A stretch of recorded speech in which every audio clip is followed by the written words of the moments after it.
What is up, my loves? It's your girl Diamond, and I'm back with my own new review of The Never Met. Okay, so we are here at the reunion. As y'all can see, I did not review last week's episode because last week's episode it was interesting, but I wasn't up for it because it was the decision if any of the couples was going to leave the house as a couple. Long story short, Jay and Single left as a couple. Happy for them. Brandon and Kiki, they did not leave as a couple. No shock there because Brandon could not forgive Kiki over lying to him that she was still involved with her ex.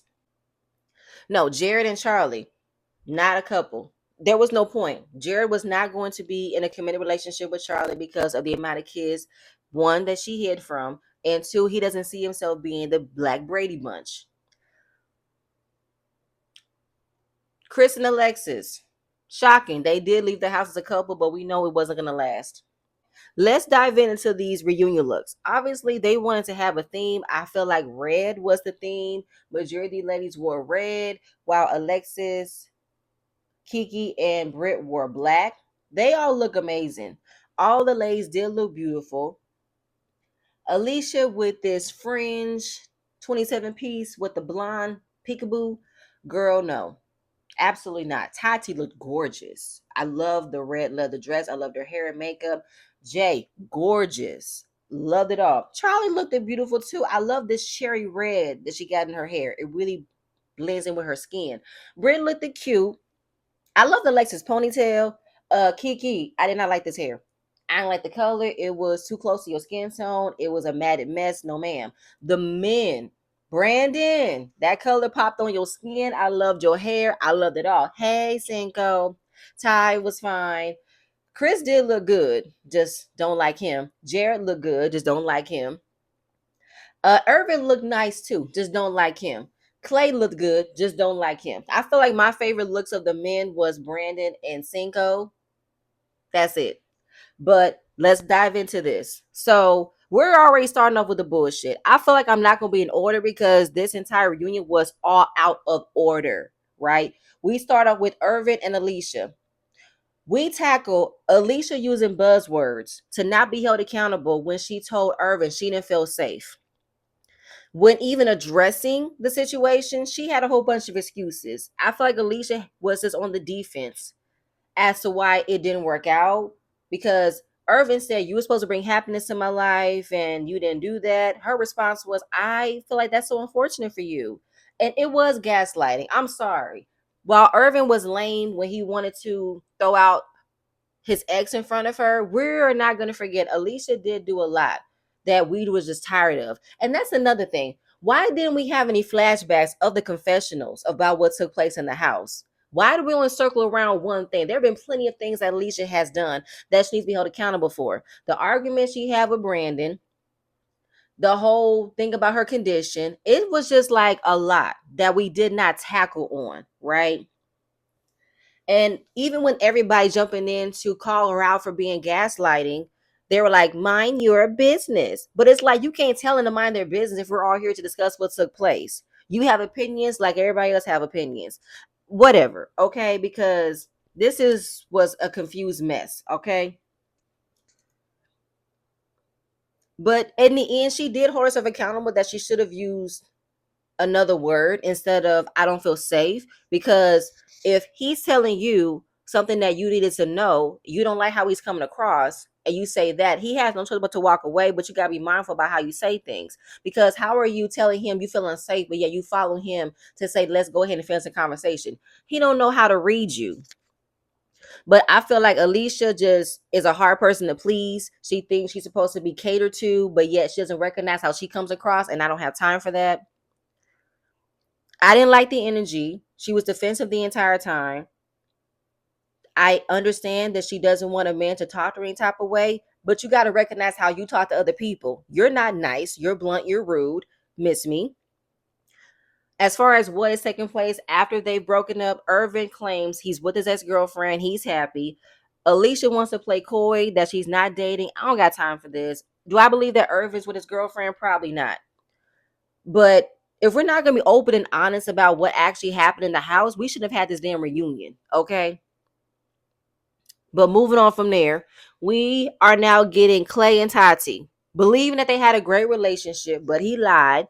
about having a brand new baby. He lied about his real relationship with his so-called best friend, and he bowed out of the experience of being held accountable. She wanted to have this experience to grow with somebody, but it all went wrong with who she came in the house with. Clay is escaping accountability. He is not holding himself accountable about how things have transpired. He still wants to say, I have learned a lot from her. I wanted to use this experience to grow. I had nothing bad to say about her. But I want everybody to take a poll because I feel like certain particular events was exaggerated. So who thought that the hug was exaggerated and put 20 on 10? What? Clay, are you serious right now?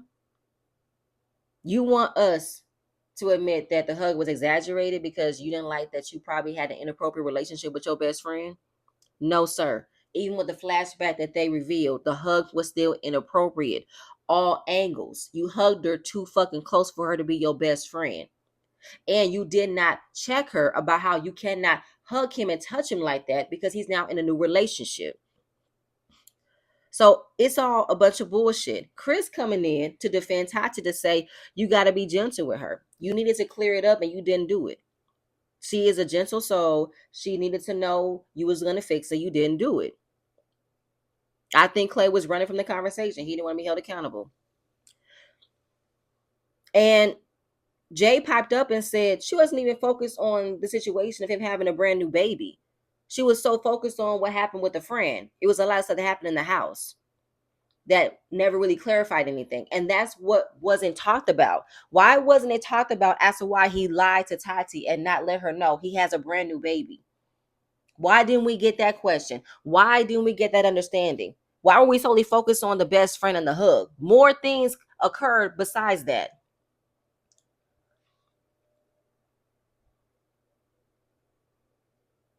So obviously, there's no resolve between this, but we weren't asking the right questions. We don't need to know why he lied about being a vegan because that was fucking dumb. So as far as what is going on between them now, she said she got a roster. She said she got a roster. Clay said he's seeing somebody, and that's when Tati comes in and said, "Oh, is that your girlfriend? That's not what you told me yesterday." I was like, "What? What are you talking about?" I don't like how it just got moved on to finding out who Clay is dating and if Tati's dating. But Tati just wanted to brag about how she just had a conversation with Clay the other day about a girl who he is not sure if he wants to be in a relationship with or if he should be in a relationship with. First of all, why are you communicating with him? Why does it matter? You have a roster. Why are you so open lines of communication with this fool who have lied to you, made you look like a fool? He told everybody else what he's been hiding from you, and you were the last to know. Make it make sense. Moving on from there, we now get Ty and Britt. They left the villa as well. We're seeing flashbacks about how they was physical, but then she flipped the script of not wanting him to be physical with her, not wanting him to do anything, but yet expecting for him to get her a drink. It's like, what? You're putting your finger in his face, calling him an asshole.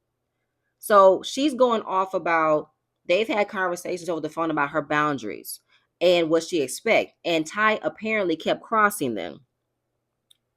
But what were your expectations exactly? What were your boundaries exactly? Ty's expectation was I was going to cater to you like you was going to cater to me, and it wasn't reciprocal. So she only threw out there that she ironed his clothes. Whoop de doo. Is there anything else you wanted to do that was impressing Ty besides ironing his clothes?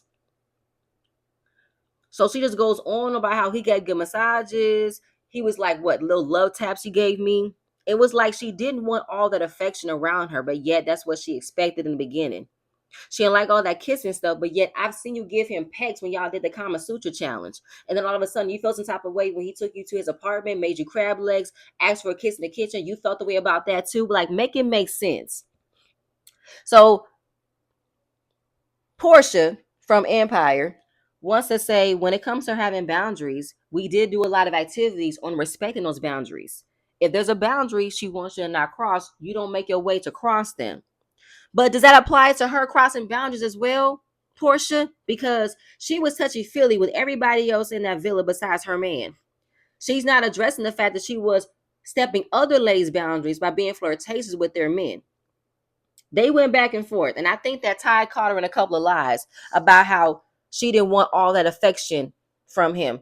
When they got to the house, she told him to not do all that stuff. Excuse me? So she mentioned he smacked her on the ass so hard she didn't like it. The first kiss was awkward. She didn't like it. Oh, you told me you liked it. And you never said that was a part of me crossing your boundaries.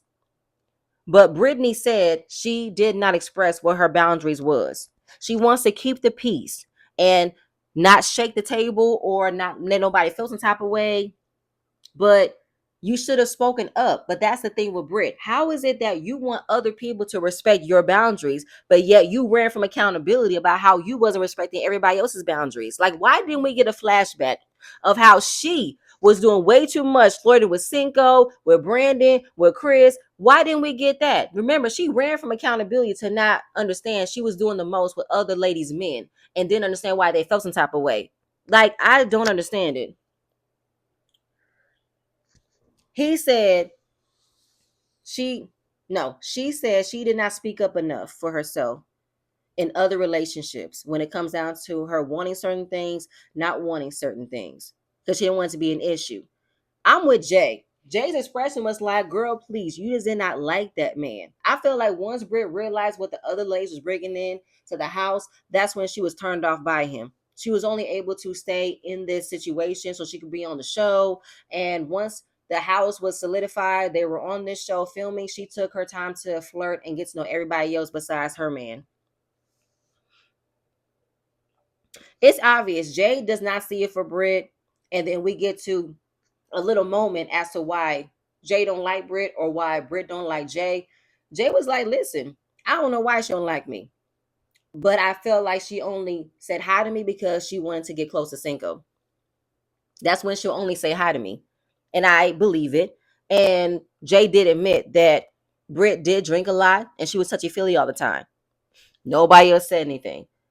And then I don't know why Britt thought she was doing something when she said, oh, poor little Teen Teen. She's so concerned about Cinco. Ma'am, that's her man. That's what she came into the show with. That's who she is now forming a real relationship with. And you wasn't respecting that. So it's not her being insecure. It's her recognizing you were being a little fast ass hoe, putting your hands on her man. And she called you out for it.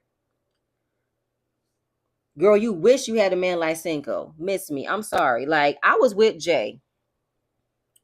And Charlie jumped in and felt like Jay was not being nice when she was in the house. She was being rude. And then Cinco came in and gave them a little pep talk about how to still try with Jay. She's a cool person. Usually I get to know her. So because a man told y'all to make things nice with another woman, that's when you guys say, okay, we'll give it a chance. Pick me's. I just feel like Jay don't tolerate bullshit. She don't tolerate fakeness. And then we get to a back and forth between Jay saying that Britt don't like her because older women have a problem with younger girls. Britt said you should be lucky you ever reach my age. It's like, girl, I'm straight. Like, I feel like it's petty as fuck. But I just think that Britt felt the way about Jay calling her out about how she was doing too much with Cinco. And Britt didn't want to be held accountable for it. I'm sorry. And I don't know why that wasn't pressed. I don't know why Taronda was not calling Britt out for not respecting Jay's boundaries and also hearing Cinco's expressions about how he didn't like that she was tickling him. Why didn't we discuss that? Because if we're only discussing men not the respecting boundaries, it should be on the same side with the women. We got to also show respect in that as well. So then it was a never before seen video of, do you have a favorite pastime? Do you watch porn? If you do, what's your favorite kind? Apparently, Alexis and Jay love watching gay porn, and that's usually two men getting it on. Interesting. Then they play a messy question game. Another messy question game, which I don't think made any sense for this reunion. The first question was, who was the mediator of the house? Everybody put Cinco. Another messy question. If you have the opportunity to come into the house, but you have a switcheroo, who will be your partner? Chris and Tati both put each other's names. That's telling. Kiki put Chris's name. Brandon knew that Kiki was feeling Chris, especially when they were in the house. And Brandon would love to switch with Charlie, which was surprising to me. Jared put Alicia because he wanted to gaslight her back. I ain't gonna hold you. I laughed at that because I would love to see Alicia lose her shit, seeing how Jared shows no emotion. He is emotionally detached. You can't say nothing to rattle this man. He'll give it to you right back, and you will be back and forth to where your feelings are. I ain't gonna hold you. Alexis chose Brandon, and I think Alicia chose Tati. I don't know why she did that. So another messy question was, has anybody hit on anybody else that have left the house? Who has been talking to one another since they left the house? Apparently, Chris and Tati have been talking, and so has Brandon and Charlie. Jared don't give a fuck about finding out that Charlie and Brandon have had conversations because he wouldn't give a shit anyway. But at the same point in time, I think Jared is the type of man who will put emphasis on, I could do what I want to do, but you can't do what you want to do. While I might not want you right now, I don't want nobody else to have you. So you need to wait until I want you. So we can see that Chris and Tati have formed some type of connection during the house, outside the house, because she did write on her whiteboard she would have switched with him. Clay is feeling some type of way as to why Chris would have been happy being in that relationship with Tati, and how he did speak up for her with him not clearing up his situation. They were like trying to calm him down because he was getting very, very mad. But what you mad for? Y'all not friends. You and Tati are not together. But Chris, it is kind of like you throwing it in Clay's face. You have the opportunity to get with Tati, like you some prize, and that's not cool. Tati, do not fall for it. I'm telling you. But Alexis called it out though. She already feel it. It's an inkling in her feeling, in her gut. There's already been something brewing. So we also wait, I'm sorry. Okay. So we get to the final couple who did stay for the entire experience. It was Jay and Cinco. Newsflash, they're still together, which I'm happy for. They are both exceeding high expectations with one another. They knew they would be compatible when they first got together, and that same energy and chemistry would have lasted throughout the entire experience. And the one thing that rattled their relationship was her getting involved with anybody before she got with him. It didn't affect anything. They're all good. Alicia had to pipe up and say, that's what happens when you keep everybody out of your relationship. Nobody's talking to you, Mary J. Okay, keep your 2 cents to yourself. You don't want nobody else jumping on your situation. Don't jump in on hers. So, how has life been since they both live in different areas? She said he came out to Chicago a week after filming. He has met her family. He's met her son. It's been very great. He's been consistent. He will come down to Chicago every month. He will send flowers on a weekly basis. But we knew that we also discovered that Cinco was not able to stay throughout the whole reunion because he had a flight to catch. So he's able to be a part of an overseas team. And if he's able to be selected, he's going to be playing overseas in Asia, I believe.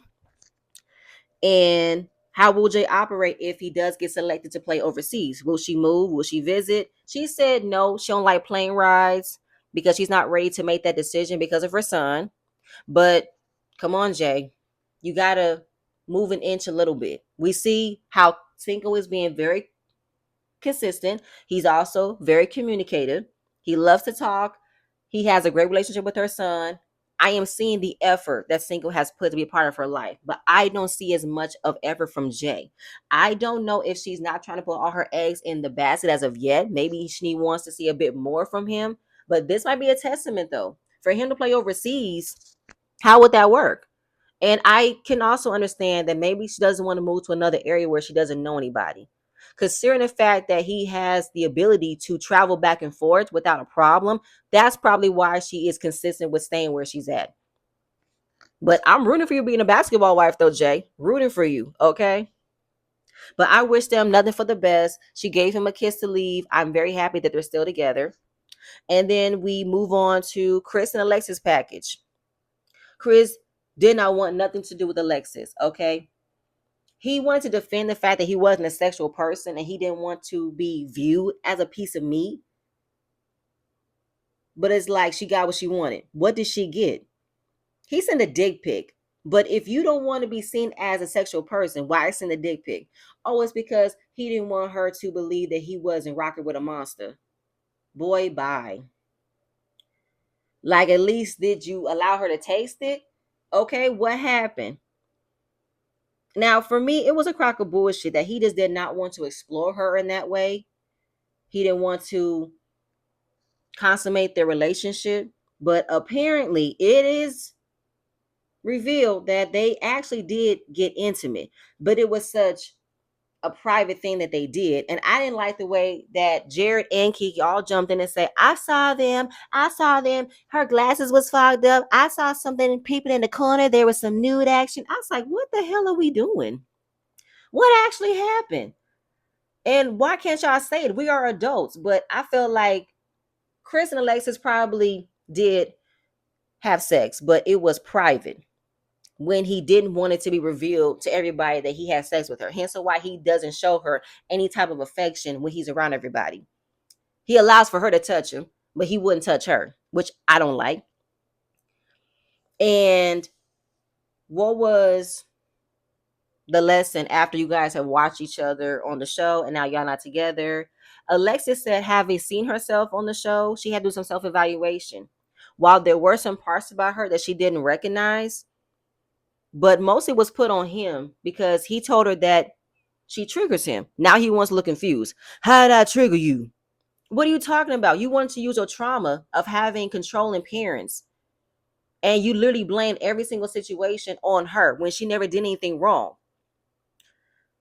You talked about how you're not used to being with somebody as old as her. You talked about how she wants to get back into fitness. Like, you place a lot of blame on Alexis as to why you didn't want to move forward with your relationship when she really didn't do anything. So when she came back and realized I was not the problem. So what was his problem? He said it was a phase that didn't work. It needs to be faded out. But it's like, Chris, you just need to come out and admit it. You didn't see a future with Alexis. You didn't find her attractive, but you wanted to be part of another reality show to get a check. You obviously have a new target on your hands, which is Tati. Tati's more your speed. One, she's young. Two, she is gorgeous. But I also feel like Tati is a bit impressionable. She's a bit naive, a little bit. And I feel like that's what you want. You want the ability to be the controlling partner in the relationship. But again, whatever.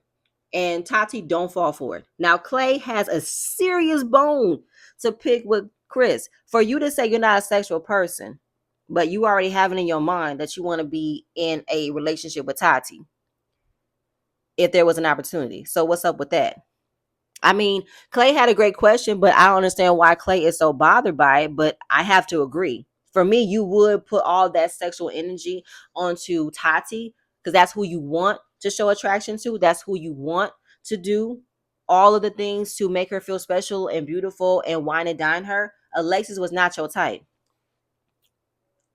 because you all about she's a gorgeous woman. She has great energy and this and the third. You can tell Tati has a big ass grin on her face. But it's kind of like, what's the purpose of you calling me out? Because Clay said, I can see you. He said, you can't see me. You can see the back of my head. You can't see what I'm doing, but it's your energy already, Chris. And then Jay came in and said, what you worried about? You got a girlfriend, right? And I have to agree. I don't know if Clay's all about bro code or it's kind of like, what was your intention when you came into the house? Did you always have this energy towards the girl I was dating at the time?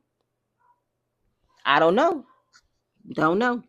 So moving on from there, even though we should have delved that a bit more because I didn't like that Chris was not held accountable for him blaming her for everything and why he wasn't really being honest about why he didn't want to be with her. But again, moving on. So now we get Kiki and Brandon's package. The main problem that they addressed was her drinking and that he didn't know she was a drinker like that. He was pretty much happy to be involved with her. Okay, so now we get into Brandon and Kiki's package. And the main problem was her drinking. He didn't want her to be a drinker, but he really wanted to be in a relationship with her, so he wanted to figure it out. As far as the other reasons why they separated is because of her ex. He admitted that he might have overreacted to her drinking, but Kiki still wasn't held accountable because as much as he did do the most, you didn't want to admit that you did some things that raised those flags. You talking about how you went to alcohol when your mother died. You got drunk the night before and stayed in bed all day. And then also you left him hanging when it came down to cooking for the house. I don't know why, but Jay wanted to pipe in and talk about why wasn't he making pancakes with his waffle buddy, aka Charlie. He was like, I wasn't with her at that time. So I don't know why we're talking about him in that aspect. But they are like, it's a double standard as to how he went off on her, but he's not going off on Charlie because of what she came into the house with. It's like, no, no, no, no, no, no. My thing is this: there were obviously drinkers in the house, so it wasn't just Kiki. Obviously, Britt drank a lot, Charlie drank a lot. Like, everybody has their own level of drinking. But when it came down to Brandon and Kiki's relationship, that was an issue for him. And I don't know why we didn't dive in more as to why he felt the way that he felt when he talked about his own trauma of dealing with the alcoholic.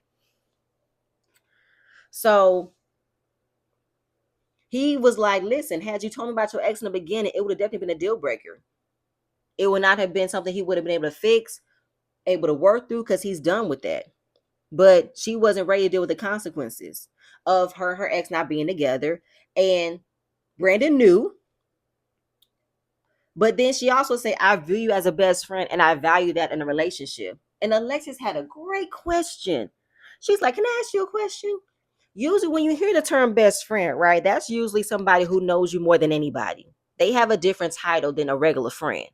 But as a best friend, are you supposed to keep secrets and lie? Tarana said it all depends on what's your definition of a best friend. I don't keep friends who lie to me. So that's where Brandon was. As much as you want to keep this relationship, Kiki, you lied to him.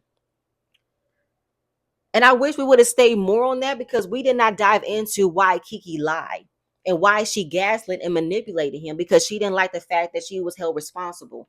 Because to me, the biggest kid was Kiki. Sorry, thumb sucking and all, okay? Because she didn't like when somebody was mad at her. She wants to say, I feel abandoned. I feel like nobody likes me. Nobody wants to give me attention. If you do things that hurts the other person's feelings, you have to eat that shit. Accept the consequences. Well, I don't know why we didn't go through the flashbacks of how Kiki definitely gaslit Brandon whenever she did something wrong and didn't want to be held accountable for. She don't like being in conflict because she doesn't like being in the wrong. She's a big ass baby, which I believe everybody babied her because she is sweet, she is cute, probably has a great personality, but Kiki does not know how to handle conflict because she's too busy wanting her to be in the right, and everybody's supposed to get over it and not let her know she was wrong. Don't have time for that. And what I didn't like is this right here. This whole reunion was about an hour. Why did y'all spend literally the last 5 minutes of the reunion now discussing Charlie and Jared?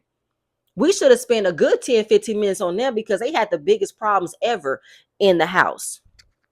We know how they did not stay in a relationship because Jared couldn't handle that she had more children. Even though he came into the mix with a newborn, hers was the worst, okay? She didn't know how he felt about the entire situation. I don't know why, but she said maybe he was protecting her feelings by faking what she expected out of him, but he could not get over the fact she had multiple kids. And even though he wasn't as honest about it, he thought he could make it work, which is a bunch of bullshit. You didn't want to make it work, but you did want the opportunity to fuck with Charlie, literally. So this is what he said. He said when good sex comes in the mix, it checks all the boxes, even if the boxes that don't need to be checked off. When I tell y'all I wanted to punch my laptop because I'm like, this man is diabolical. For him to think it's all good and dandy once good sex comes into play. You giving this woman mixed signals that you want a relationship with her, but because she has too many kids, you can't handle it. But it ain't like she ain't fine enough to smash, though. I should still be awarded with some pussy. Am I right? Fuck no. It literally pissed me off to no end because he was not being held accountable, with one saying that he tried, but he only tried because the sex was so amazing. And he keeps on pointing out that she did lie to him, but you lied too. I know. Charlie being the mom, why would you lie about one, having a hernia surgery when you were actually giving birth? That's crazy. Two, why lie that you only had one kid when you initially had three at the time? You shouldn't have lied. I understand why Charlie did what she did, but what we're not going to do It's making it seem as if Jared didn't come with bullshit as well. He came with a brand new kid too. And Charlie knows that I have been attacked by everybody on the internet. But the way that he put so much emphasis on her having multiple kids is what he just cannot deal with. I think Charlie took offense to that, to say, you make it sound like my kids are a burden, and they're not. My kids are everything to me. I take care of my kids. Okay. I make a lot of money. I am stable. My kids are good. I don't need no man to take care of me. But what I want is a man to love me. At that point, Charlie, you need to learn how to love yourself. Your kids are you. You come with a package. Any man that does not respect you for being a mother is not the man for you. And then it was a back and forth of him calling her out that she can't move because her kids' father are established in Dallas and can't move. Just like you said, you can't move because your son's mom is established and is consistent on staying in South Carolina. Again, throughout this entire reunion, I wasn't liking that Jared wasn't being held accountable. And Taronda, you all about preaching boundaries and preaching respect. Why aren't you telling Jared? But you also got to understand where she was coming from in all of this. And you definitely disrespected her in all angles. Why didn't you check him on that, Taronda?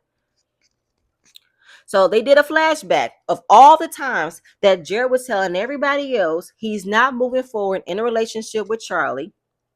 Remember that game they did where he was not going to stay with her? He wrote fuck no when he lied. Then he's talking about when the show is done, there's going to be a whole bunch of pick me's flooding his timeline, flooding his DMs. They're going to want with a man like me. Gross. Okay? Ew. I was like, this nigga is crazy as fuck. It is like a slap in the face to see that because she didn't see shit. The lights was not going off. The alarms was not ringing. And again, the confusion starts. It's like you were being intentional. We're being intimate. You're doing cutesy things. Talking about what we're going to do for the kids. We're having sex. But in return, you don't want to be with me. You don't want a relationship with me. And he was completely gaslighting, manipulating the fuck out of her. He's like, what am I not supposed to do? Am I not supposed to treat you like the queen you are? How am I supposed to make sure you feel good about yourself? But you only did it because you wanted to fuck her. You didn't believe it. If you don't want a relationship with her, then why give her all of those sweet nothings? You don't see a future. You just want to have a good time. He clearly thinks he was justified for faking like he was giving her a glimpse of future when he didn't want to make it a reality. That's the whole thing about it for me. And that's somebody you should not want in your camp. That is somebody you don't want to be with. This man can put you on a whole range of roller coasters. You think everything's all good, but then you're back down again. And then there's another twist. There's another turn. You're back down again. You're back up again. It's like you don't want to get on that ride no more. Charlie, get off the ride. Get off. This man loves telling you what you want to hear, but also telling you to your face, I don't want to be with you. Knowing as hell again. And I love that Charlie said, I don't want a relationship with you. I don't want it. He just wants to smash. It's very hard to hear that he was being honest and clear, but yet he is still trying to give her sweet nothings. Again, mixed signals. It's like, I have a headache. I don't want to be in here. And the whole thing about how he wants to say, you're my soulmate. She was like, what? How am I your soulmate? But yeah, you put her in the friend zone. He said, but you're a soul that I still want to have in my life. This man needs to have Hallmark cards because he definitely knows how to smooth the draws out of somebody, but then have them feel crazy after he gets what he wants. It's all bullshit. I don't know why these men were eating up everything he said, because what he said was a crock of bullshit if you know how to spot it. It's like you keep giving her glimpses of hope, but you shut it down. And Alexia was like, what more do you want from him? It's obvious he's giving you the answer. But Charlie is just lost and confused. And I'm like, girl, get out. What's there to be confused about? This man does not want a relationship with you. All this man wants to do is smash whenever he wants to. That's all he does. He doesn't want a relationship. He doesn't want a future. He does not see y'all blending y'all family. He doesn't want it. The man said it in the last episode. He does not believe in monogamy. Girl, my brain hurts. So he just said, listen, this is how it should be. In the future, it was nice knowing you, Charlie. We can't be best friends.